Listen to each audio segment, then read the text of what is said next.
मुराद अली शाह ने वज़ीर आला सिंध का हल्फ उठा लिया। गवर्नर सिंध कामरान डेसोरी ने मुराद अली शाह से हल्फ लिया। हल्फ बर्दारी तकरीब में chairman Peoples Party Bilawal Bhutto Zardari की खुसूसी शिरकत, साबिक निगरान वज़ीर आला सिंध और अरकान असेंबली की भी शिरकत। हल्फ बर्दारी की तकरीब गवर्नर हाउस कराची में मुनाकिद हुई। मुराद अली शाह मुसलसल तीसरी बार वज़ीर आला सिंध बने हैं।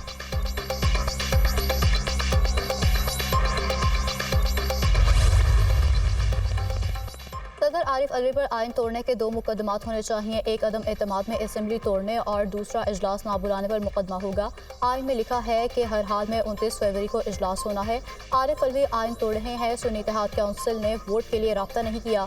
जब उन्होंने वोट ही नहीं मांगा तो एतराज़ क्यों? Chairman Peoples Party Bilawal Bhutto Zardari की मीडिया से गुफ्तगू।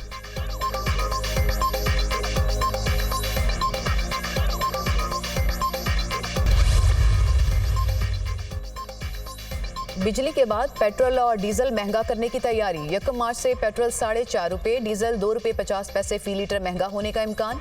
मिट्टी का तेल 2 रुपये 92 पैसे फी लीटर महंगा हो सकता है। लाइट डीजल ऑयल की कीमतें बरकरार रहने की तवक्को। ओगरा पेट्रोलियम मसनूआत की कीमतों की समरी 29 फरवरी को वजारत पेट्रोलियम को भिजवाएगा। निगरान वज़ीर ख़ज़ाना निगरान वज़ीर आज़म से मुशावरत के बाद कीमतों का ऐलान करेगी।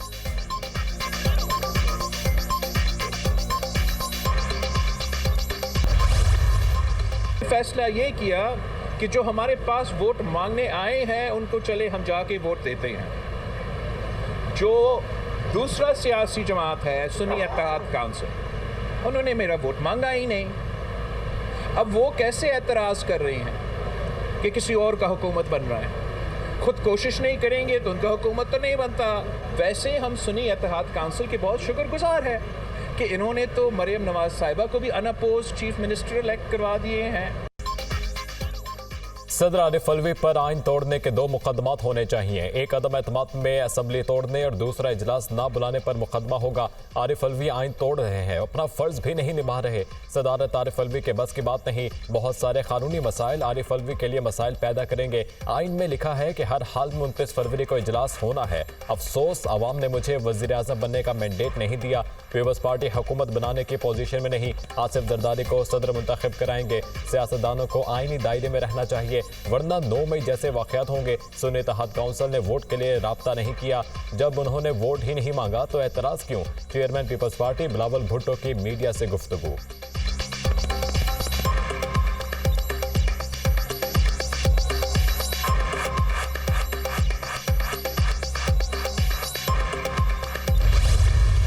अगर सदर साहब एक दफ़ा फिर आइन शिकनी करना चाहते हैं तो वो समन ना इशू करें और असम्बली को अप्रूव ना करें। सब आर्टिकल 2 आर्टिकल 91 है वो बड़ा क्लियर है। वो कहता है national assembly shall meet on the 21st day following the day on which a general election to the assembly is held, comma unless sooner summoned by the president. इजलास होना ही होना 21st डे। ये आइन से जो खेल खेला जा रहा है, कोई अच्छा ट्रेडिशन हम नहीं कायम कर रहे।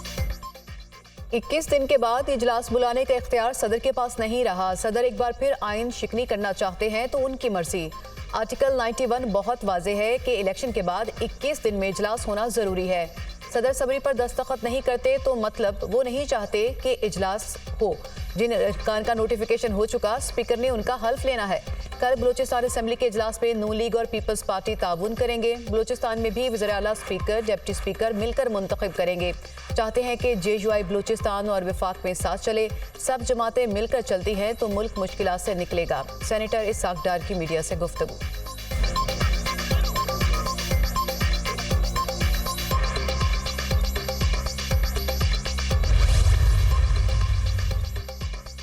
मौलाना फजलुर रहमान का सदारत इंतखाब के बाइकॉट का ऐलान। खैबर पख्तूनख्वा असेंबली में बैठेंगे। सदारत इंतखाब में हिस्सा नहीं लेंगे। जमीयत उलमा इस्लाम को हराया गया है। हमने हथियार डालना नहीं सीखा। वजारत की कुर्सी पर विराजमान होने के बजाय हक के रास्ते पर चलेंगे। आइंदा की हिकमत अमली का फैसला मजलिस शूरा में किया जाएगा। इलेक्शन मुहिम के दौरान ही पता चल जाता है कौन जीत रहा है और कौन हार रहा है।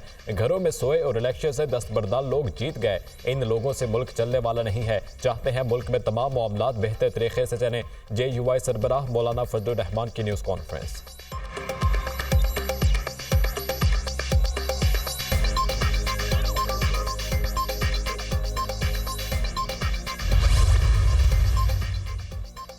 तहरीक इंसाफ ने स्पीकर और डिप्टी स्पीकर कौमी असेंबली के लिए उम्मीदवारों का ऐलान कर दिया। Aamir Dogar speaker, Junaid Khan deputy speaker के उम्मीदवार होंगे। बानी पीटीआई ने नामों की मंजूरी दे दी। कौमी असेंबली में स्पीकर और डिप्टी स्पीकर का इंतखाब 1 मार्च को होगा। पीटीआई का 2 मार्च को मुल्क भर में एहतजाज का ऐलान। इंतखाबी धांधली के खिलाफ असेंबलियों में भी एहतजाज करेंगे। उमर अयूब की मीडिया से गुफ्तगू। हम ग्रैंड अलायंस की तरफ जा रहे हैं। बानी पीटीआई ने 1 पॉइंट एजेंडे पर तमाम पार्टियों को इकट्ठा करने की हिदायत की है। 9 मुंतखब वज़ीर आला पंजाब के पास मैंडेट नहीं है। रहनुमा पीटीआई असद कैसर की मीडिया टॉक।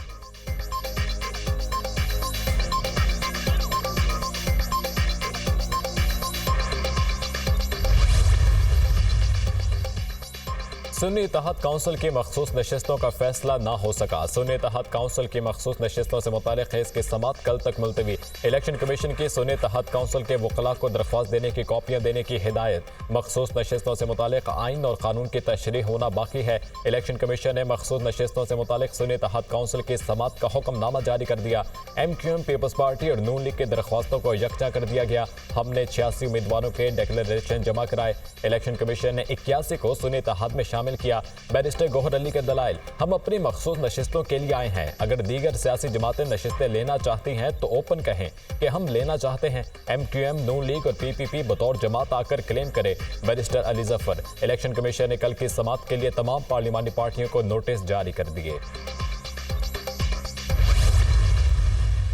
सुन्नी इत्तेहाद काउंसिल की तरफ से 4 एप्लीकेशनें इलेक्शन कमीशन के पास गई कि नेशनल असम्बली और इन 3 प्रोविंशियल असम्बली में हमें रिज़र्व सीट जो वमेन की है और जो नॉन मुस्लिम की है, ये टोटल 227 सीटें बनती है।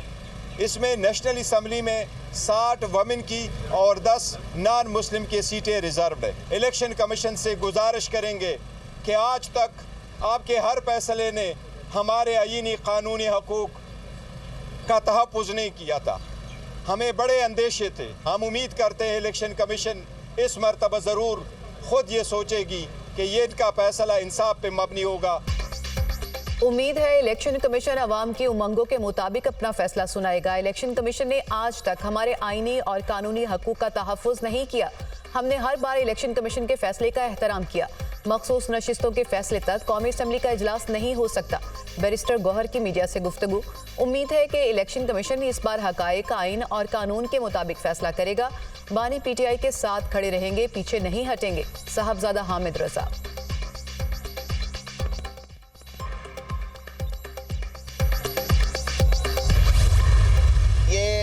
एक अनहोनी बात है कि एक सियासी जमात जिसने इंतखाबात में हिस्सा नहीं लिया और अगर लिया तो अवाम ने उसे रिजेक्ट कर दिया और उसे एक सीट भी नहीं दी सुन्नी इत्तेहाद पाकिस्तान को। अब वो कहते हैं कि हमें कुछ आज़ाद लोगों ने ज्वाइन कर लिया है, लिहाजा हमें भी मखसूस नशिस्तें दी जाए। ये ना आइन में इसका कहीं गुंजाइश है और ना ही जो इलेक्शन एक्ट और उसके रूल्स हैं उसमें गुंजाइश है। जो जमातें जीत कर पार्लियामेंट में आई उन्हें मखसूस नशिस्तें मिलेंगी। मखसूस नशिस्तों के कोटे पर नजरसानी होगी तो ये नशिस्तें दीगर जमातों को मिलेंगी। मखसूस नशिस्तों पर कानूनी पोजीशन वाज़ेह है। आइन में नहीं लिखा कि अगर कुछ सीटें खाली रह जाती हैं तो असेंबली नहीं बन सकती। कोटे से ज्यादा नशिस्तें जीतने वालों को कानून इजाजत देता है। इलेक्शन कमीशन ने तमाम दरख्वास्तों को यकजा कर दिया है। बड़ा शोर मचाया जा रहा है कि इलेक्शन कमीशन फैसला नहीं करता। आजम नज़ीर तारड़ की मीडिया टॉक। PTI ने बगैर सोचे समझे सुन्नी इत्तेहाद काउंसिल को ज्वाइन किया। पार्लियामान में नशिस्तें हासिल करने की मसनूई कोशिश हो रही है। सुन्नी इत्तेहाद काउंसिल ने एक भी सीट नहीं जीती। ये ओपन एंड शट केस है। उम्मीद करते हैं फैसला इंसाफ के मुताबिक होगा। अता तारड़ की गुफ्तगू।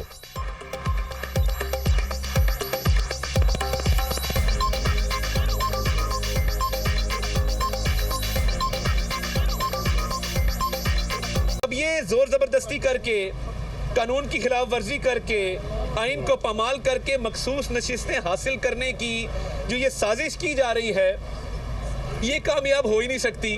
आप कानून के दायरे से बाहर जा रहे हैं। आपके पास कानूनी जवाज़ नहीं है, आपके पास आइनी जवाज़ नहीं है, आपके पास इखलाकी जवाज़ नहीं है। इलेक्शन कमीशन का 1 मार्च को सदारती इंतखाबात का शेड्यूल जारी करने का ऐलान। सदर का इंतखाब आम इंतखाबात के इनेकाद के बाद 30 रोज में कराना लाजिम है। आर्टिकल 91 के तहत तमाम असेंबलियों की पहली नशिस्त इंतखाबात के बाद 21 रोज में मुनक्किद होना जरूरी है। 29 फरवरी 2024 को तमाम असेंबलियां वजूद में आ जाएंगी। सदर के इंतखाब के लिए मतलूबा इलेक्टोरल कॉलेज की तकमील हो जाएगी। सदारती इंतखाबात के लिए कागजात नामजदगी जमा कराने के लिए एक दिन मुकर्रर किया जाएगा। तर्जुमान इलेक्शन कमीशन।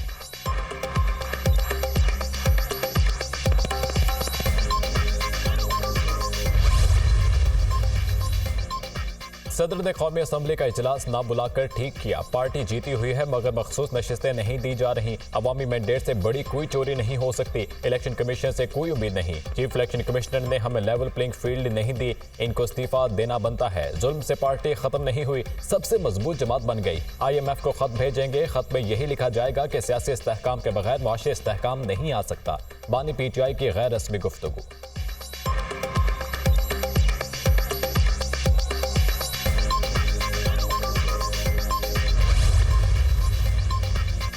£190 मिलियन रेफरेंस बानी PTI और बुशरा बीबी पर फर्द जुर्म आयद। मुल्जिमान का सेहत जुर्म से इनकार। अदालत ने आइंदा समात पर इस्तगासा के 5 गवाहों को तलब कर लिया। केस की मजीद समात 6 मार्च तक मुलतवी। एहतसाब अदालत के जज नासिर जावेद राना ने अडियाला जेल में समात की। बानी PTI की जानिब से दायर 2 दरख्वास्तें समात के लिए मंजूर।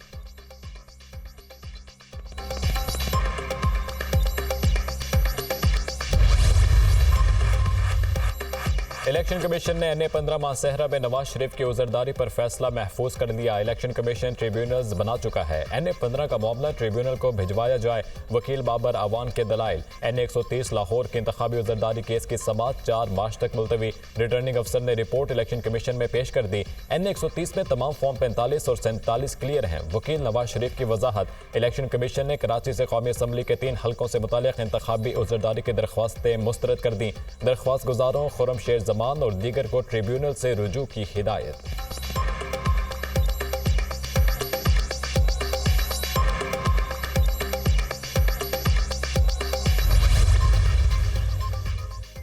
नून लीग की पार्लिमानी पार्टी का इजलास कल तलब। सदारत नवाज शरीफ करेंगे। शहबाज शरीफ को वज़ीर आज़म नामजद करने के फैसले की तौसीक की जाएगी। मुस्लिम लीग नून और दीगर इत्तेहादी जमातों का इजलास भी तलब कर लिया गया। नवाज शरीफ पंजाब हाउस में 9 मुंतखब अरकान के एहसास में इशाइया देंगे। इत्तेहादी जमातें शहबाज शरीफ को वज़ीर आज़म बनवाने के फैसले की तायीद करेंगी। इजलास में 29 फरवरी को कौमी असम्बली इजलास की हिकमत अमली तय की जाएगी।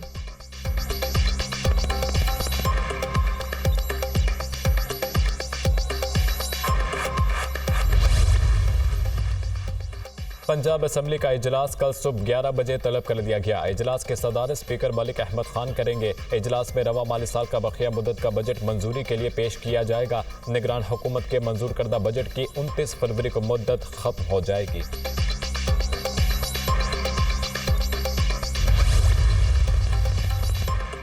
मेरिट की खिलाफ वर्जी ना करूंगी ना होने दूंगी। कोई सियासी भर्ती नहीं होगी। अवाम के मसाइल फौरी हल होने चाहिए। मालियाती अमूर में शफाफियत पर समझौता नहीं होगा। एहतसाब, शफाफियत, क्वालिटी वर्क और टाइम वर्क रेड लाइन है। स्ट्रक्चरल रिफॉर्म्स करना होंगी। मसाइल की जड़ तक पहुंचकर उन्हें ख़त्म करेंगे। वज़ीर आला पंजाब की गुफ्तगू। सेहत और दीगर शोबों में अवामी अफादियत के मनसूबे जारी रखने की हिदायत। मरीम नवाज को सेक्रेटेरिएट में इजलास में हुकाम की ब्रीफिंग। वज़ीर आला पंजाब मरीम नवाज की ज़ेर सदारत खुसूसी इजलास। पंजाब में मुकीम मुस्तहिक अफराद का डेटा बैंक तैयार करने के लिए तजावीज़ और सिफारिशात का जायज़ा। वज़ीर आला पंजाब मरीम नवाज का सूबे भर में गलियों की मुरम्मत के प्रोजेक्ट्स का ऐलान। देहात में पीने के साफ पानी की फ्राहमी और सीवेज के प्लान तलब। वज़ीर आला पंजाब मरीम नवाज से शेखुपुरा और ननकाना साहब के अरकान असम्बली की मुलाकात।